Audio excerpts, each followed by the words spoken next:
हरे कृष्ण प्रभु जी।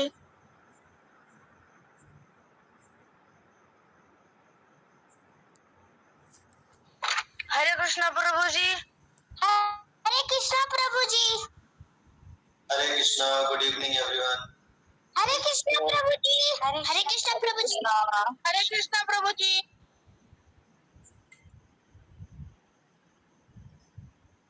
Okay, सभी का स्वागत है श्रील प्रभुपाद के जीवनी के सेशन में। तो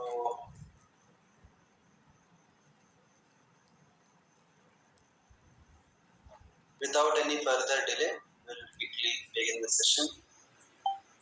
मैं रिक्वेस्ट करूंगा आरती राधा माता जी को पढ़ने के लिए। हरे कृष्णा। राफेल से पढ़ना है ना प्रभु जी?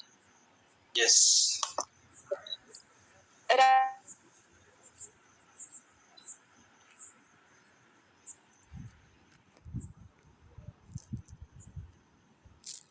स्क्रीन पे नहीं दिख रही।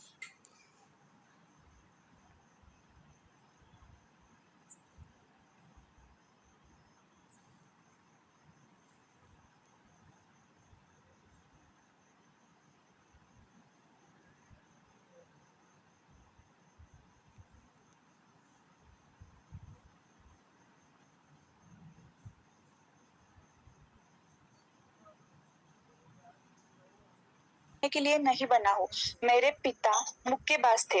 मैं तो समुद्र तट पर दौड़ने और गहरी सांसें लेने के लिए बना हूँ। राफेल अपने परिचित शिकायतों को दोहराते हुए हाव भाव करते हुए बोलते रहे। वे कृष्ण चेतना अपनाने के बजाय करना पसंद करते। अचानक प्रभुपाद ने ऊंची आवाज में उन्हें रोकते हुए कहा, तो करो करो। राफेल थोड़ा पीछे हट गए, लेकिन वहीं रुके रहे। हरे कृष्णा। हरे कृष्णा, थैंक यू माता जी। तो यहाँ पे हमको दिख रहा है कि जो राफेल है वो भी प्रभुपाद का उतना समर्थन नहीं कर रहे थे। भले बाहरी रूप से वो थे जुड़े हुए प्रभुपाद से, लेकिन जैसे डॉन के बारे में हमने कल पढ़ा था कि उनके भी थोड़े से विचार भिन्न हो रहे थे प्रभुपाद से। तो कोई बता सकता है क्या क्या अलग लक्षण थे जिनके द्वारा हम समझ सकते हैं कि वो प्रभुपाद को पूर्ण रूप से अपना नहीं पा रहे थे? क्या मतलब क्या लक्षण थे इस बात के?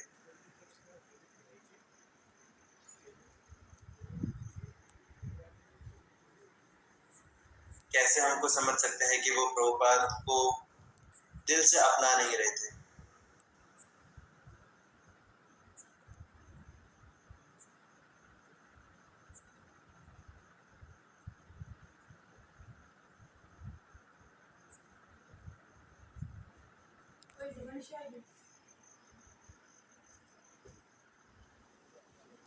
हरे कृष्णा, आवाज आ रही है क्या मेरी? सब लोग चुप्पी साधे बैठे हैं, क्या हो गया? वे अपने पिताजी को अपना आइडल मानते थे, शायद ये हो सकता है। पिताजी को आइडल मानते थे, आइडल। ठीक है ना, उसमें क्या प्रॉब्लम है? आदर्श मुक्केबाज थे। That is okay. नजरिया अलग था, इसमें कोई प्रॉब्लम नहीं है।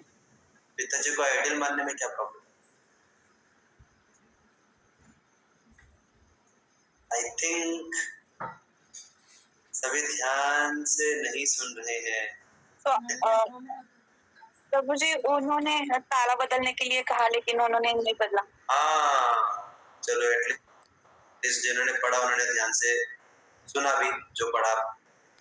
बाकी सबका ध्यान पता नहीं किधर है। आई थिंक सब लोग मल्टीटास्किंग करते हुए सुन रहे हैं। Okay, whatever be the case, अभी प्रभुपाद ने जो सेवा बोली थी उनको करने के लिए वो नहीं किया उन्होंने, राइट? और क्लियरली विजिबल है कि उनको टाइम था, दूसरी चीजें कर सकते थे, बट सेवा नहीं की। तो सेवा को नहीं करना समय पे अच्छे से, ये एक इंडिकेशन है कि हम दिल से नहीं अपना रहे भक्ति को, या जो भी हमें मार्गदर्शन दे रहे हैं उनको।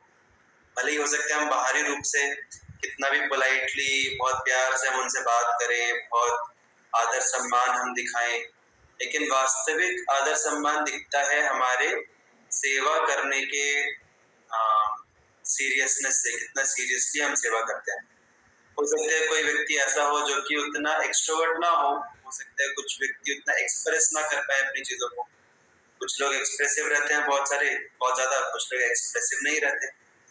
लेकिन इसका मतलब ये नहीं बोल सकते हम कि जो ज्यादा आदर सम्मान कर रहा है, ज्यादा वाहवाही कर रहा है, वही ज्यादा अच्छा अनुयायी है गुरु का।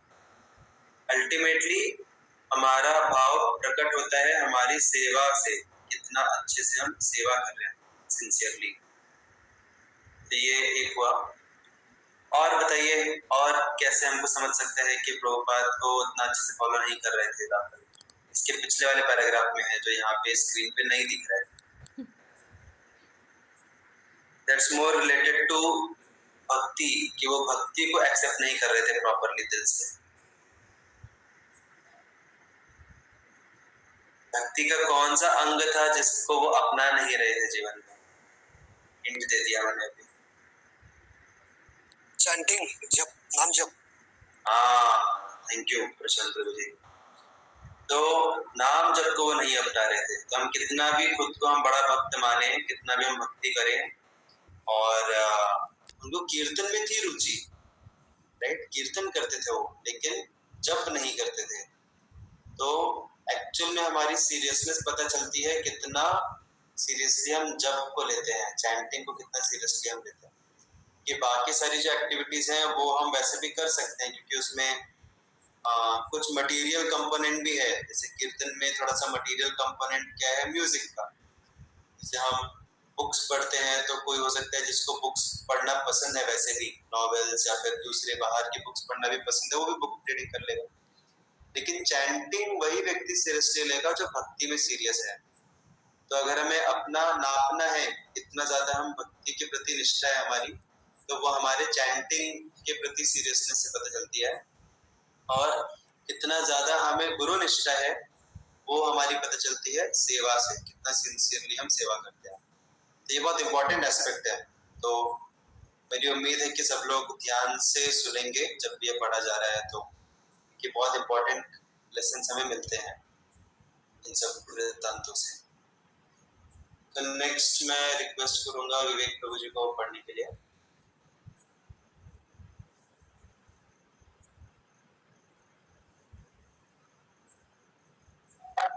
हरे कृष्णा। बिल एप्स्टीन को स्वामी जी के साथ अपने रिश्ते पर गर्व था। यह रिश्ता सच्चा था, हालांकि वह लोगों के स्वामी जी के बारे में बताकर और उन्हें उनके अपार्टमेंट में उनसे मिलने भेजकर स्वामी जी की मदद करता था। लेकिन उसे लगता था कि स्वामी जी जानते थे कि वह कभी भी गंभीर अनुयायी नहीं बनेगा। बिल ने कभी भी खुद को यह भ्रम नहीं दिया कि वह कभी गंभीर अनुयायी बनेगा। लेकिन प्रभुपाद बिल के इस उदासीन रवैये से संतुष्ट नहीं थे। जब बिल कुछ दिन किसी मित्र के घर बिताने के बाद आखिरकार दुकान पर आता और प्रवचन के दौरान सिर पर कंबल ओढ़कर सो जाता, तो प्रभुपाद इतनी जोर से चिल्लाने लगते कि बिल सो नहीं पाता। कभी कभी बिल कोई चुनौतीपूर्ण प्रश्न पूछता और प्रभुपाद उत्तर देते और फिर पूछते, क्या तुम संतुष्ट हो? और बिल स्वप्निल भाव से ऊपर देखता, उत्तर देता, नहीं। फिर प्रभुपाद अधिक विस्तार से उत्तर देते और जोर से पूछते, क्या तुम संतुष्ट हो? और बिल फिर से नहीं कहता। यह सिलसिला तब तक चलता रहता जब तक बिल को हार माननी पड़ती। हाँ, मैं संतुष्ट हूँ। लेकिन दुकान में कीर्तन के दौरान बिल ही सबसे पहले उठकर नाचने लगा। कुछ अन्य लड़कों को लगा कि वह अहंकारी और आत्ममुक्त तरीके से नाच रहा है, हालांकि उसकी बाहें भगवान चैतन्य की तस्वीरों की तरह फैली हुई थी। लेकिन जब स्वामी जी ने बिल की इस तरह नाचते देखा तो उन्होंने बिल को बड़ी बड़ी आंखों से देखा और भाव भीनी प्रशंसा व्यक्त की। बिल बिल्कुल भगवान चैतन्य की तरह नाच रहा है। Hare Krishna. Hare Krishna. Thank you so much Vivek Prabhu. देखिए कैसा रहता है ना, हम जब भक्ति कर रहे हैं तो कुछ कुछ अंग है जो कि थोड़े आसान है फॉलो करने के लिए। जैसे चैंट, जैसे कीर्तन है, डांसिंग है।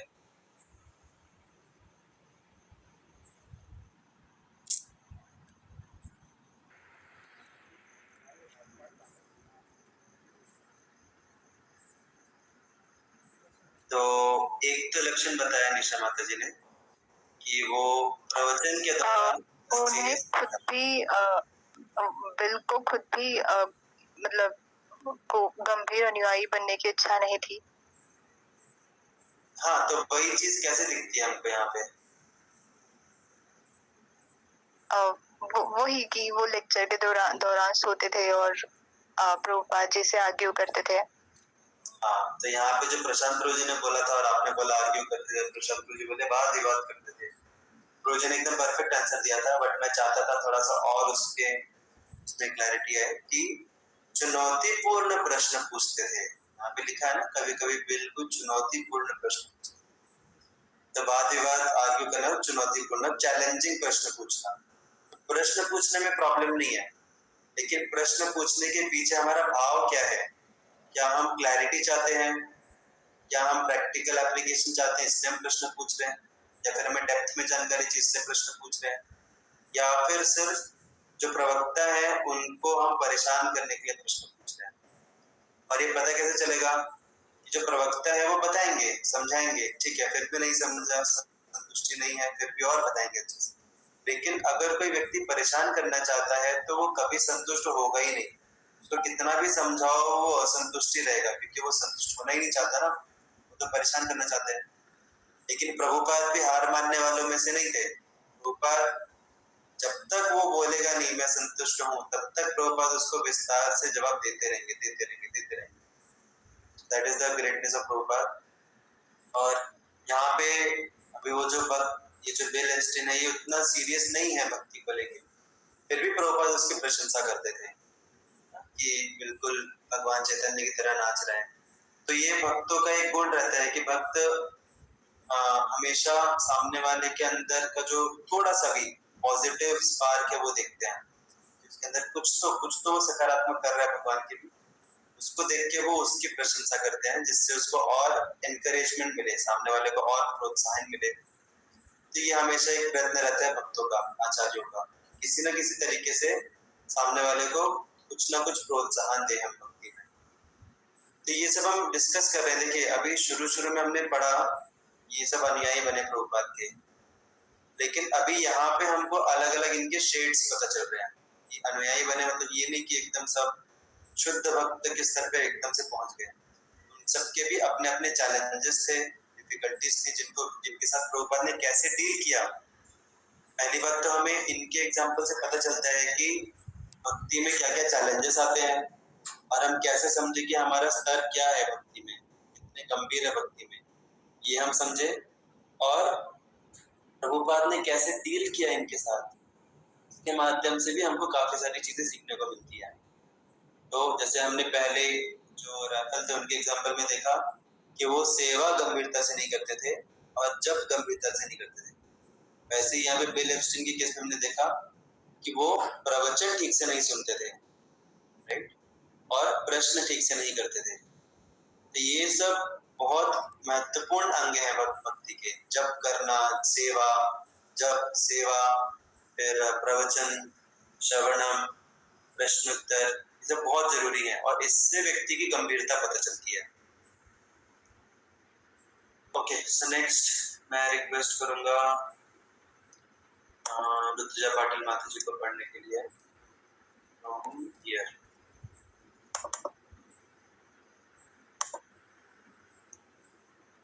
बिल कभी कभी अपनी यात्राओं से पैर लेकर लौटा था, और हालांकि वो बहुत ज्यादा नहीं होते थे, फिर भी वह स्वामी जी को दे देता था। उसे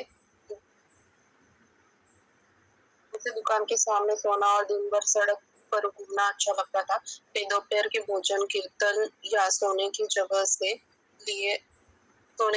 के लिए लौट आता था। सुबह निकलकर जमीन पर सिगरेट ढूंढने चला जाता था। बिल के लिए स्वामी जी आधुनिक आंदोलन का हिस्सा थे, और इस तरह एक सच्चे व्यक्ति के रूप में उनकी नजर में सम्मान का स्थान रखते थे। जब लड़कों ने स्वामी जी के प्रति श्रद्धा पूर्वक पूजा के संकेत देने शुरू किए, मंदिर में उन्हें ऊंचा आसन देने की शुरुआत करते हुए तो बिल ने आपत्ति जताई, और जैसे जैसे स्वामी जी के साथ रहने वाले लड़के आपस में उत्साह, प्रतिस्पर्धा और यहाँ तक कि प्रतिद्वंद्वित्व दिखाने लगे, बिल ने घृणा से इनसे मुंह मोड़ लिया। उससे कहा कि वो स्वामी जी की अपने तरीके से मदद करते रहेगा, और वह जानता था कि स्वामी जी उसके हर काम की सराहना करते हैं, इसलिए वह इसे यही छोड़ना चाहता था। कार्ल इयरबैग ने प्रभुपाद की कठिन परिस्थितियों में सहायता की थी। उन्होंने इस्कॉन के पंजीकरण के कानूनी कार्यों में सहयोग दिया। एक न्यासी के रूप में इस्कॉन के चार्टर पर हस्ताक्षर किए, और कहा यहाँ तक कि जब डेविड ने उन्हें बोवरी प्लॉट से निकाल दिया था, तब उन्होंने स्वामी जी को अपने घर में ही जगह दी थी। लेकिन उन दिनों में जब उन्होंने और इवान ने उनके साथ अपना अपार्टमेंट साझा किया था, तब उनके बीच एक ऐसा तनाव पैदा हो गया था कि जो कभी दूर नहीं हुआ था। वे स्वामी जी को पसंद करते थे, भारत के एक सच्चे सन्यासी के रूप में उनका सम्मान करते थे, लेकिन वे दर्शन के निष्कर्षों को स्वीकार नहीं करते थे। कृष्ण और आत्मा के बारे में बातें तो ठीक थी, लेकिन नशा और कामुकता छोड़ने का विचार कुछ ज्यादा ही कठोर लग रहा था। अब प्रभुपाद अपने नए घर में बस गए थे, और कार्ल ने फैसला किया कि उन्होंने अपनी सहायता पूरी कर दी है और अब उनकी कोई आवश्यकता नहीं है। हालांकि उन्होंने प्रभुपाद जी को उनकी अंतर्राष्ट्रीय कृष्ण चैतन्य संस्था के पंजीकरण में सहायता की थी, लेकिन वे इसमें शामिल नहीं होना चाहते थे। Hare Krishna, thank you so much. तो देखिए यहाँ पे भी हमें अभी और तो जो कनेक्टेड लोग हैं उनके भी अलग शेड्स पता चल रहे हैं। जैसे यहाँ पे कार्ल इयरगेंस है, और दूसरे कौन थे उनसे पहले वाले, आई थिंक वही बिल एप्स्टीन ही थे। तो उनको प्रभुपाद के लिए अप्रिसिएशन था डेफिनेटली, और यहाँ पे जो कार्ल इयरगेंस है उनको प्रभुपाद के लिए अप्रिसिएशन था, उनकी मदद भी की थी। लेकिन भक्ति योगा का अर्थ सिर्फ यही नहीं होता कि हम अप्रिशिएट करें और हम अपने तरीके से हम उनको अपने हिसाब से हमको जो सही लगता है उसके अनुसार हम उनकी सहायता करें। भक्ति योगा मतलब प्रोसेस को हमें अपनाना जरूरी है। तो ये जो है दोनों भी, मतलब ये सब जिनके भी नाम यहाँ पे वर्णित हैं, ये लोग प्रभुपाद के लिए डेफिनेटली व्यक्तिगत रूप से एक सम्मान रखते थे, लेकिन भक्ति के प्रोसेस को वो अपना नहीं पा रहे थे।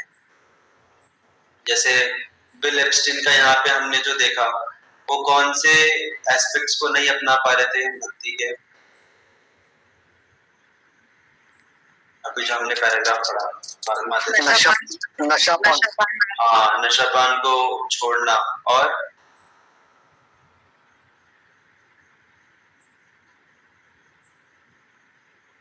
चलो देखते हैं ये कौन बता पाता है, थोड़ा डिफिकल्ट है। हाँ, वो तो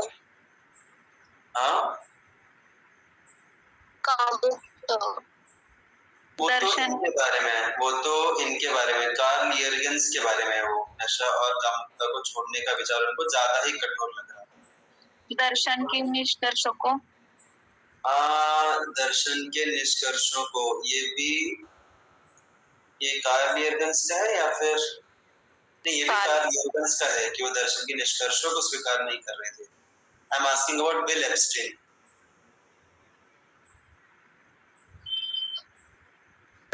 तो बाकी के स्वामी जी को ऊंचा स्थान देते थे, लेकिन उनको पसंद नहीं था। करेक्ट। तो ये एस्पेक्ट उनको पसंद नहीं आया, मतलब बेसिकली गुरु को सम्मान देना, गुरु को एक ऊंचा पद देना, ये रिस्पेक्टफुल एटीट्यूड वो एक्सेप्ट नहीं कर पा रहे थे। और ये भी भक्ति का एक बहुत इंपॉर्टेंट एस्पेक्ट है कि गुरु को हमें मित्र के रूप में तो देखना ही है, लेकिन सिर्फ मित्र ही नहीं, उनको एक ऊंचा सम्मान भी देना है। तो ये जो बिल एप्स्टीन थे, ये सिर्फ प्रभुपाद को एक मित्र के रूप में ही देख पा रहे थे, उनको रिस्पेक्टफुली नहीं देख पा रहे थे, उनको अजीब लग रहा था। और जब वो देख रहे थे कि भक्तों के बीच में उत्साह है, प्रतिस्पर्धा है, प्रतिद्वंदिता है, तो ये सब अच्छी बातें हैं। भक्ति में हमें प्रतिस्पर्धा होनी चाहिए, एक दूसरे को देख के हमें और अच्छा करने की इच्छा होनी चाहिए, लेकिन ये सब देख के इनको ठीक नहीं लग रहा था। इनको लग रहा था कि भक्ति में प्रतिस्पर्धा क्यों है। एक थोड़ा सा संकुचित अंडरस्टैंडिंग था भक्ति का। इनको लगता था कि भक्ति में कंपटीशन नहीं होनी चाहिए, कंपटीशन तो भौतिक संसार में है, लेकिन वो भक्तिमय कंपटीशन जो है, प्रतिस्पर्धा, उसको वो समझ नहीं पाए कि भक्ति में भी प्रतिस्पर्धा होती है, लेकिन वो एक दूसरे को मदद करती है भक्ति में और ऊपर उठने में, जिसको वो अप्रिशिएट नहीं कर पाए। तो इन सारी चीजों को लेके तो ये सब चीजें हम क्यों पढ़ रहे हैं, इससे हमको समझ में आता है कि हम जो भक्ति कर रहे हैं वो कितना प्रामाणिक है। क्योंकि कई बार भक्ति जो है वो भावुकता के स्तर पे भी की जाती है। क्या हम सिर्फ लौकिक और भावुकता के स्तर पे भक्ति कर रहे हैं, या फिर हम धीरे धीरे उसमें सब्सटेंस, हमारे भक्ति में सब्सटेंस कितना है, एक्चुअल पदार्थ कितना है, वो हमको समझ में आता है इन सब एस्पेक्ट से। तो हम जितना ज्यादा हम इन सब्सटेंस को हम ध्यान देंगे, सब्सटेंस के ऊपर हम ध्यान देंगे, उतना ज्यादा हमारी भक्ति स्ट्रांग बनेगी। नहीं तो फिर आगे जाके हमारे साथ भी ऐसी सिचुएशन आ सकती है कि हम भी हो सकते हैं भगवान भक्ति से हो सकता है हमारा भी रुख थोड़ा मुड़े दूसरी तरफ। अगर हम सिर्फ बाहरी चीजों के ऊपर ही ध्यान देंगे, अगर हम श्रवणम के ऊपर, गुरु की सेवा के ऊपर और रिस्पेक्टफुल एटीट्यूड के ऊपर, भक्तों के संग के ऊपर और क्या था, सेवा, श्रवणम, आदर सम्मान भक्तों का, गुरु का, और ये जो नेगेटिव चीजें हैं जो उनको अवॉइड करना, एंड चैंटिंग, हाँ सबसे इम्पोर्टेंट चैंटिंग। तो इन सब के ऊपर अगर हम बल नहीं देंगे तो धीरे धीरे हमारा भी भक्ति में से हो सकता है इंटरेस्ट कम हो जाए। तो ये सब्सटेंस बहुत इम्पोर्टेंट है। Okay, so will stop here. Hare Krishna. Thank you so much for your active kind participation. Srila Prabhupada की